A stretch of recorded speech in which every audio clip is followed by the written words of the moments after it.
Hey, welcome back to Not So Complicated, and this is episode 6 of Neuroanatomy series. It is ongoing series, and we are doing cranial nerves Abducens nerve today, right? So let's talk about root or origin of the nerve. Then we will be talking about course, then branches, then functions, then lesions of the nerve, right? So let's begin.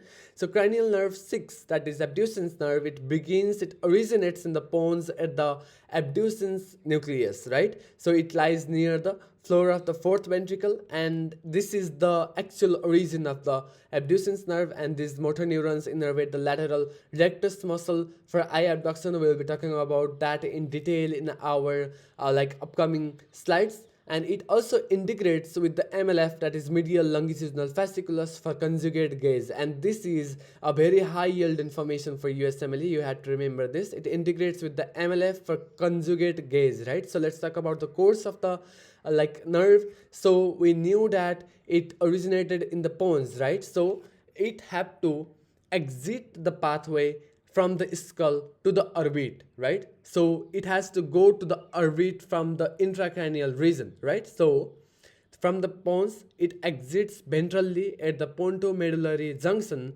and then it ascends the clavus in the prepontine cistern, right? And then it enters Dorello's canal under the petroclinoid ligament.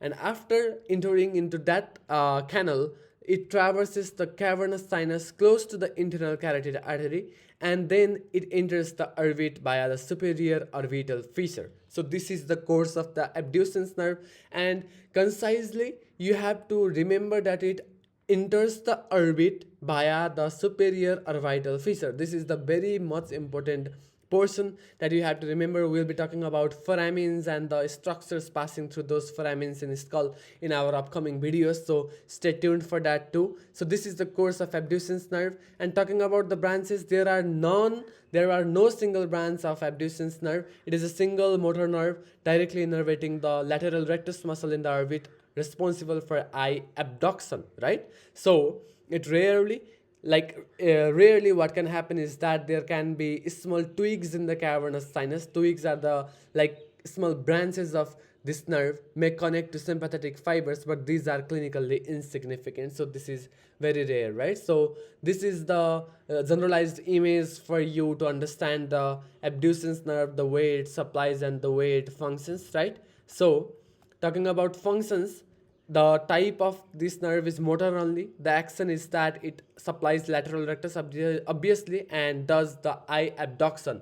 I have talked about abduction and adduction in our previous videos too. So add is adding to the body, right? So any structures that is towards the medial line of the body, that is adduction, and away from the medial line of the body, that is abduction. So lateral gaze, lateral reason is away from our midline of the body, right? So that is how it is an abduction. So the function of lateral rectus muscle is eye abduction. It coordinates with MLF, with cranial nerve 3 and 4 for conjugate gaze, and the dysfunction will lead to medial deviation, diplopia, and lateral gaze. We'll be talking about that later.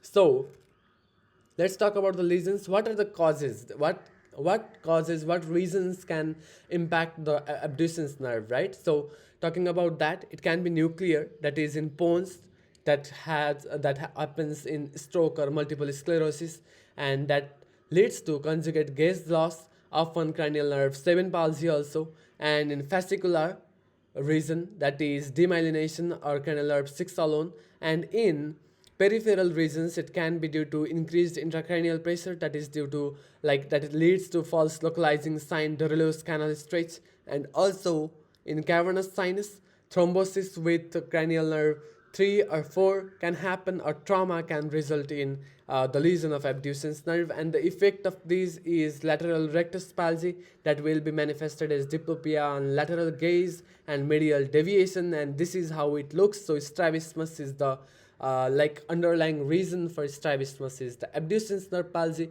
So that is all you have to remember in abducens nerve. Thank you for staying with me, and please subscribe for more clinical polls like this. Thank you.